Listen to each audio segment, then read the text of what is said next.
Bom dia, boa tarde, boa noite, boa madrugada. Retornamos agora com a leitura da parte 2 do conto de Howard Phillips Lovecraft, A.P. Lovecraft. O conto de hoje é a parte 2 do Horror de Dunwich.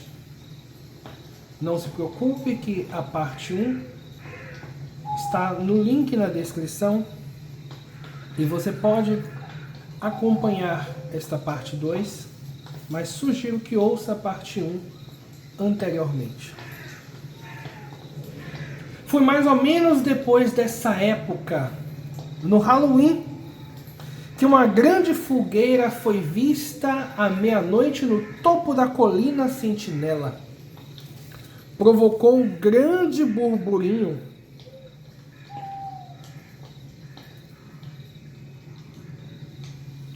O comentário de Silas Bishop, dos Bishops não decaídos, que disse ter visto o menino subindo a colina a passos largos à frente da sua mãe, cerca de 1 hora antes de a fogueira ter sido avistada.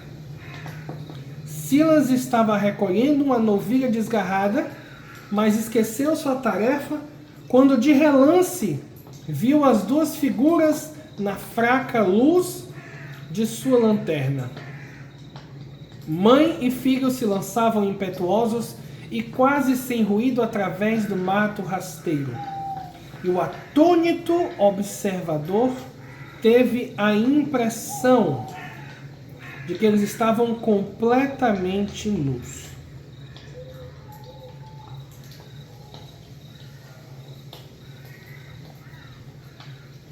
Depois, ele não podia ter certeza sobre o menino, que talvez vestisse algum tipo de cinto com franjas e um macacão ou par de calças escuras. Depois disso, Wilbur nunca mais foi visto em sã consciência sem um traje completo e abotoado muito justo ao corpo, cujo desalinho ou ameaça de desalinho sempre parecia enchê-lo de raiva e inquietação. O contraste que ele fazia com sua esquálida mãe e com o avô nesse aspecto era considerado muito curioso. Até que chegou o horror de 1928, sugerindo a mais válida das razões. No janeiro seguinte, o interesse dos fofoqueiros foi razoavelmente despertado pelo fato de que o escurinho da Lavínia tinha começado a falar e apenas com 11 meses. Sua mãe chamava uma certa atenção, tanto porque se diferenciava dos sotaques comuns da região, sua fala chamava certa atenção, tanto porque se diferenciava dos sotaques comuns da região, quanto porque não apresentava aquele chiado infantil do qual muitas crianças de 3 ou 4 anos podem muito bem se orgulhar. O menino não era comunicativo, mas quando falava parecia refletir algum elemento indefinível totalmente alheio a Dunwich e seus habitantes.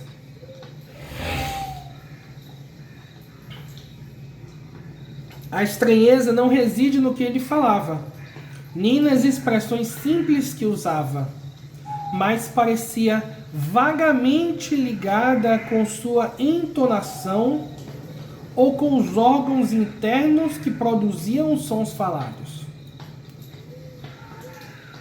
Além disso, seu aspecto facial era notável por seu ar maduro, pois, embora ele tivesse o mesmo queixo diminuto da mãe do avô, seu nariz firme e precocemente formado se unia com a sua expressão de seus olhos grandes e escuros, quase latinos, para lhe dar um ar meio adulto e uma inteligência praticamente sobrenatural. Assim, ele era extremamente feio. Apesar da sua aparência de brilhantismo, havia algo de bode ou de outro animal em seus lábios grossos em sua pele amarelada e de poros dilatados, no cabelo áspero e encrespado. Logo, as pessoas passaram a gostar dele menos ainda que de sua mãe e avô, e todas as conjecturas sobre ele eram apimentadas com referências às magias do velho Otley e ao fato de as colinas certa vez terem estremecido quando ele gritou o pavoroso nome de Yog-Sothoth, no meio de um círculo de pedras, com um grande livro aberto à sua frente. Os cachorros abominavam o menino, e ele sempre se via obrigado a tomar várias medidas de defesa contra suas ameaças e investidas. Enquanto isso, o velho Otley continuava a comprar gado sem que o tamanho do seu rebanho aumentasse consideravelmente. Ele também cortava lenha e havia começado a reformar as paredes não usadas de sua casa. Uma construção espaçosa de telhado pontiagudo, cujo fundo estava inteiramente enterrado na encosta rochosa da colina, e cujas 3 salas menos arruinadas sempre tinham sido suficientes para ele e a filha. Devia haver prodigiosas reservas de força no velho, que lhe permitiam realizar tanto trabalho pesado, e embora ele ainda balbuciasse, feito um demente, de vez em quando seu trabalho de carpintaria parecia ter sido feito com base em cálculos sensatos. A reforma começara assim que Wilbur nasceu, quando um dos vários ranchos de ferramentas tinha, de repente, sido colocado em ordem, com novos revestimentos de tábuas e uma nova fechadura bastante robusta. Agora, reformando o andar superior da casa que estava abandonado, o velho mostrava a mesma habilidade. Sua insanidade se expressava apenas no fato de ele vedar com tábuas todas as janelas da parte recuperada. Embora muitos declarassem que, afinal de contas, era loucura se incomodar com a recuperação em si, menos inexplicável foi o fato de ele ter construído um novo cômodo no térreo para o recém-chegado neto. Um quarto que foi visto por vários visitantes, embora nenhum deles tivesse sido admitido no andar de cima, todo vedado. O quarto do neto ele revestira com prateleiras firmes nas paredes, ao longo das quais começou aos poucos a arrumar, em uma ordem aparentemente cuidadosa, todos os antigos livros e partes de livros caindo aos pedaços, que na sua época haviam sido empilhados sem cuidado algum pelo canto de vários cômodos. Eu usei eles, dizia o velho, enquanto tentava restaurar uma página rasgada com uma cola preparada no rústico fogão da cozinha. Mas o menino vai fazer melhor uso. É bom que ele tenha esses livros no melhor estado possível, pois eles vão ser o único estudo dele. Quando Wilbur tinha 1 ano e 7 meses, em setembro de 1914, seu tamanho e feitos eram quase alarmantes. Ele atingira a estatura de uma criança de 4 anos e conversava de forma fluente e incrivelmente brilhante. Ele corria à vontade pelos campos e colinas, além de acompanhar a mãe em suas perambulações. Em casa, ele examinava diligentemente as bizarras figuras e gráficos dos livros do avô, enquanto o velho Otley o instruía e catequizava durante longas e tranquilas tardes. Por essa época, a reforma da casa estava quase terminada, e aqueles que a acompanharam ficavam se perguntando por que uma das janelas superiores havia sido transformada em uma sólida porta de madeira. Tratava-se de uma janela na parte traseira, na extremidade do outão do lado leste, próxima da colina, e ninguém podia imaginar por que um passadiço de madeira reforçada havia sido construído do chão até ela. Pela época da finalização desse trabalho, as pessoas notaram que o velho rancho de ferramentas, que desde o nascimento de Wilbur estivera firmemente trancado e com as janelas cobertas por placas de madeira, havia sido outra vez abandonado. A porta ficava aberta sem que ninguém se preocupasse. E quando Earl Sawyer uma vez entrou ali após uma visita para vender gado para o velho Watley, ele ficou completamente desconcertado com o odor que sentiu.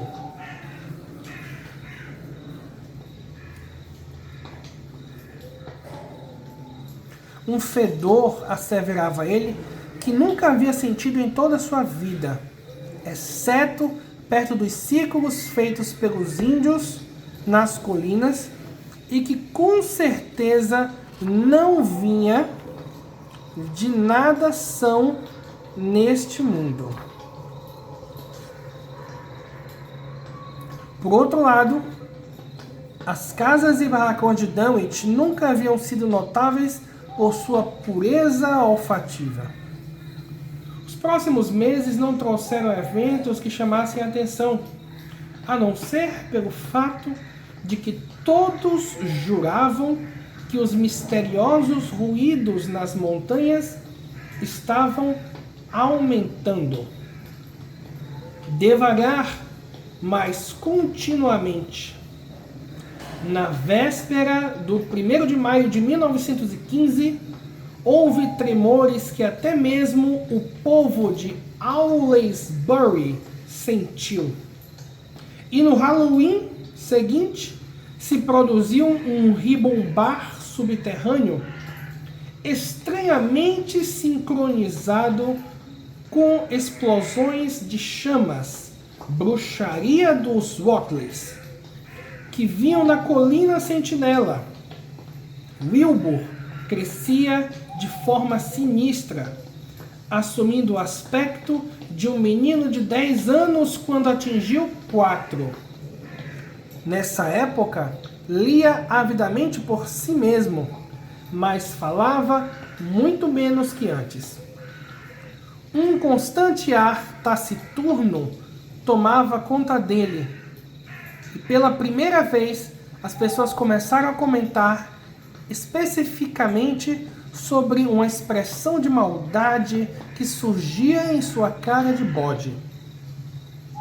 Algumas vezes ele pronunciava um jargão desconhecido e cantava ritmos bizarros que causavam arrepios em quem ouvia, despertando uma sensação inexplicável de terror. A aversão que os cães tinham por ele agora era de conhecimento de toda a gente, e ele era obrigado a carregar uma pistola para atravessar sozinho o campo. O fato de ele às vezes usar uma arma não aumentou a popularidade entre os donos de cães de guarda. Os raros visitantes daquela casa com frequência encontravam Lavínia sozinha no térreo, enquanto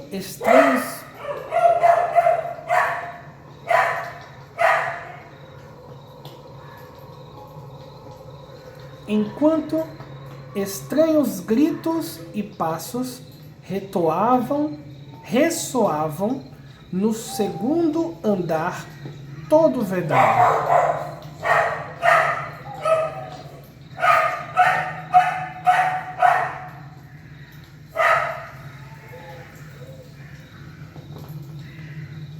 Ela nunca dizia o que seu pai e o menino estavam fazendo lá em cima, embora uma vez tenha empalidecido e demonstrado um grau incomum de medo quando um vendedor ambulante de peixe, jocoso, forçara o trinco da porta que dava para a escada. O ambulante contou aos presentes no armazém da vila de Dunwich que teve a impressão de ouvir um cavalo batendo com força os cascos no andar de cima. As pessoas refletiram, pensando na porta de madeira e no passadiço, e também no gado que desaparecia tão depressa. Então estremeceram quando recordaram as histórias da juventude do velho Atley e dos seres estranhos que são invocados do mundo subterrâneo quando um boi é sacrificado no momento certo para certos deuses pagãos. Há algum tempo, já se notara que os cães tinham começado a abominar e temer toda a propriedade dos Watleys, com a mesma violência que abominavam e temiam a pessoa do jovem Wilbur. Em 1917 veio a guerra e o ilustríssimo Sawyer Watley, como diretor da comissão de alistamento local, tiveram dificuldade para encontrar um número mínimo de jovens rapazes de Dunwich preparados para serem enviados ao campo de treinamento. O governo, alarmado com esses sinais de decadência regional generalizada, enviou vários funcionários e médicos para investigar o assunto, realizando um levantamento que os leitores dos jornais da Nova Inglaterra provavelmente ainda recordam. Foi a publicidade gerada por essa investigação que colocou os repórteres à procura dos Watleys e fez o Boston Globe e o Arkham Advertiser publicarem extravagantes histórias sobre a precocidade do jovem Wilbur, a magia negra do velho Watley, as prateleiras de estranhos livros, o segundo andar vedado da antiga propriedade e a bizarrice da região como um todo, com seus ruídos vindos das colinas. Wilbur, na época, tinha 4 anos e meio e parecia um rapaz de 15. Seus lábios e faces eram cobertos por uma penugem áspera e escura, e sua voz começara a falsear. Earl Sawyer foi até a residência dos Watleys, acompanhando um grupo de repórteres e fotógrafos, e chamou-lhes a atenção para o bizarro fedor que agora parecia gotejar dos espaços superiores vedados. Era, segundo dizia ele, exatamente igual ao cheiro que ele sentira no rancho de ferramentas abandonado quando a casa estava finalmente reformada, e como os odores que ele às vezes julgava sentir perto dos círculos de pedras nas montanhas. O povo de Dunwich leu as histórias quando elas foram publicadas e riu dos óbvios equívocos. Eles também acharam estranho jornalistas darem tanta importância ao fato de o velho Watley pagar por seu gado em moedas de ouro que datavam de tempos extremamente antigos. Os Watleys receberam os visitantes com um desprazer muito mal disfarçado, mas não resistiram nem se recusaram a falar para não alimentar ainda mais a curiosidade da imprensa. Durante uma década, os anais dos Watleys se misturaram com a vida geral de uma comunidade mórbida, acostumada a seus hábitos estranhos e insensível às suas orgias de 1º de maio e todos os santos. 2 vezes por ano eles acendiam fogueiras no topo da colina Sentinela, e nessas ocasiões os estrondos das montanhas ocorriam com violência cada vez maior. Embora em todas as épocas houvesse acontecimentos estranhos e portentosos na solitária residência dos Watleys, ao longo do tempo visitantes manifestaram ter ouvido sons no andar superior vedado, mesmo quando toda a família estava no térreo.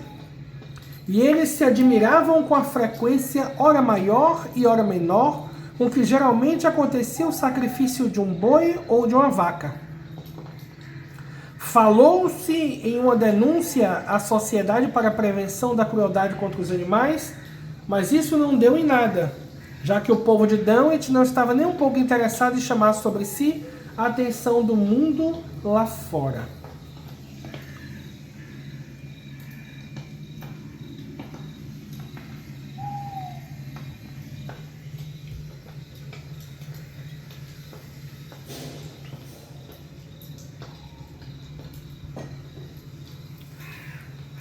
Por volta de 1923, quando Wilbur era um garoto de 10 anos, cuja mente, voz, estatura e face barbada davam toda a impressão de maturidade, um segundo grande esforço de carpintaria começou na velha casa. Tudo aconteceu dentro do andar superior vedado e a partir de pedaços de madeira descartados.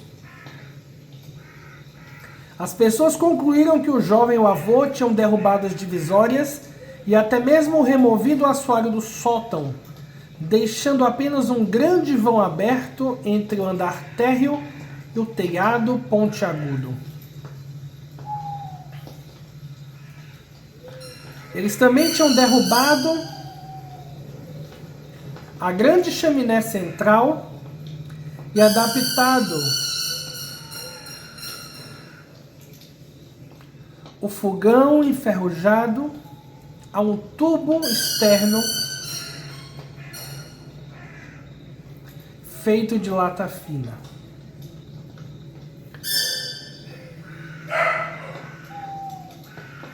Na primavera seguinte, o velho Otley notou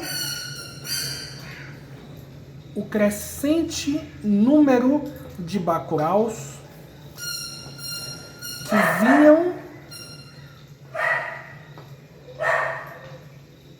do vale da Fonte Fria para chiurear sob sua janela à noite. Ele parecia dar muita importância a esse fato e disse aos fregueses do armazém de Osborne que achava que sua hora já tinha quase chegado. Ele espia no exato ritmo da minha respiração agora, disse ele. E eu acho que eles estão se preparando para pegar minha alma. Eles sabem que ela vai sair e não quer perder ela. Vocês vão ficar sabendo, rapaziada, depois que eu for, eles me pegaram ou não. Se eles pegam, eles continuam cantando e rindo até o raio do dia. Se eles não pegam, eles vão meio se aquietando. Eu acho que eles e as almas que eles caçam, às vezes tem uma briga feia. Foi na noite de Lamas, em 1º de agosto de 1924,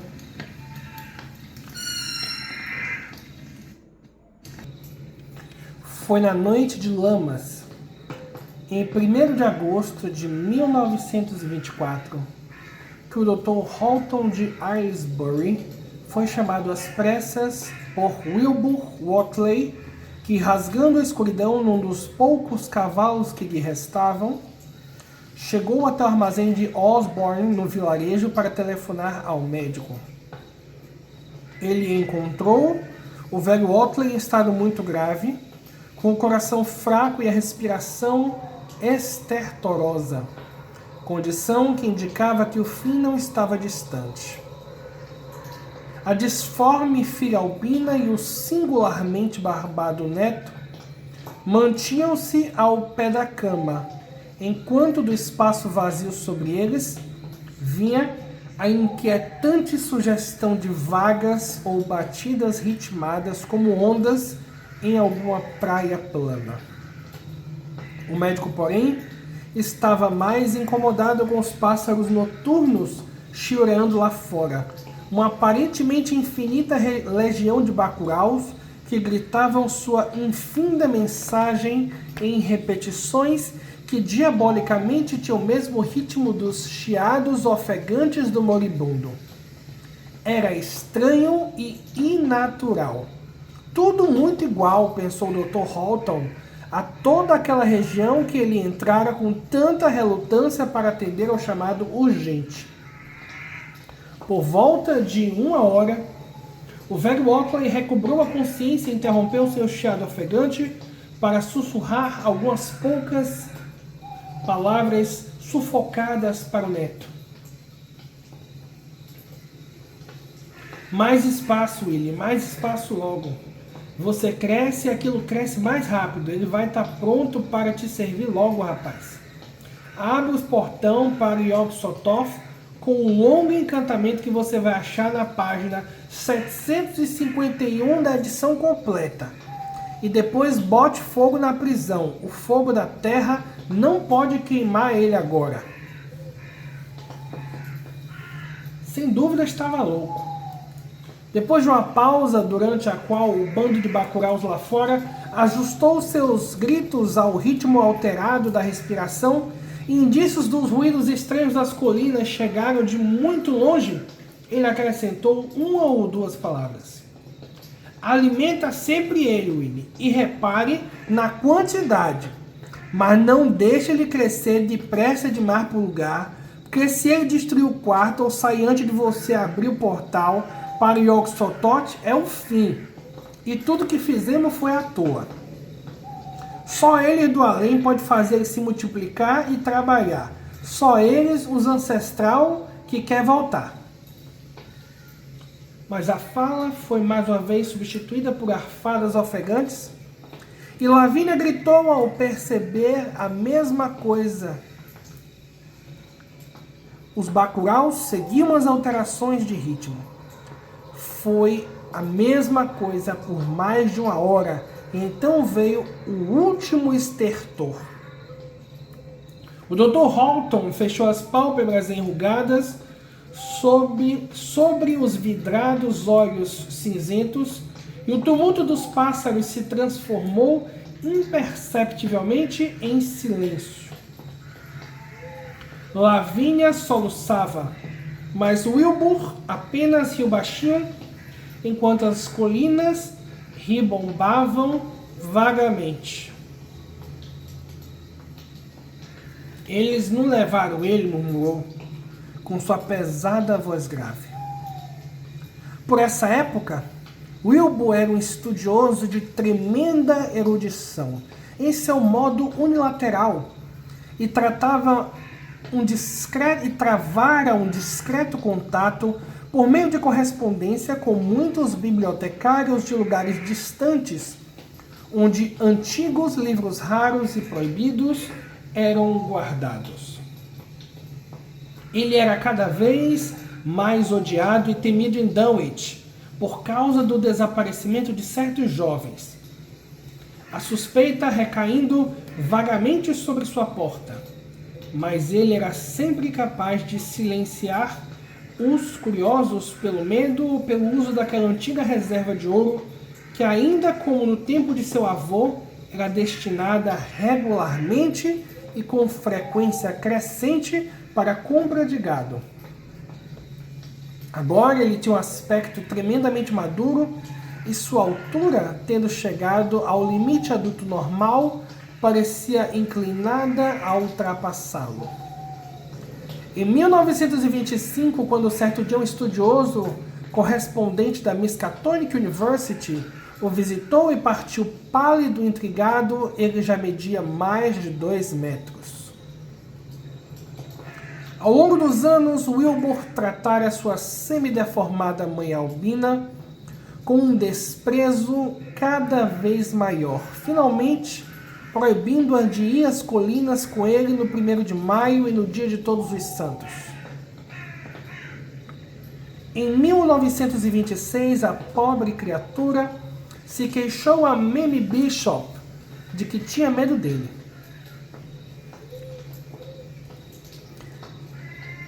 Tem mais coisa dele que eu sei, mas não posso te contar, mãe, disse ela. E agora tem umas coisas que eu mesmo não sei. Juro por Deus que não sei o que ele quer nem o que está tentando fazer. Naquele Halloween, os ruídos vieram das colinas mais fortes do que nunca. E o fogo queimou na colina Sentinela como de costume. Mas as pessoas prestaram mais atenção aos gritos ritmados de enormes bandos de bacuraus que estavam estranhamente atrasados.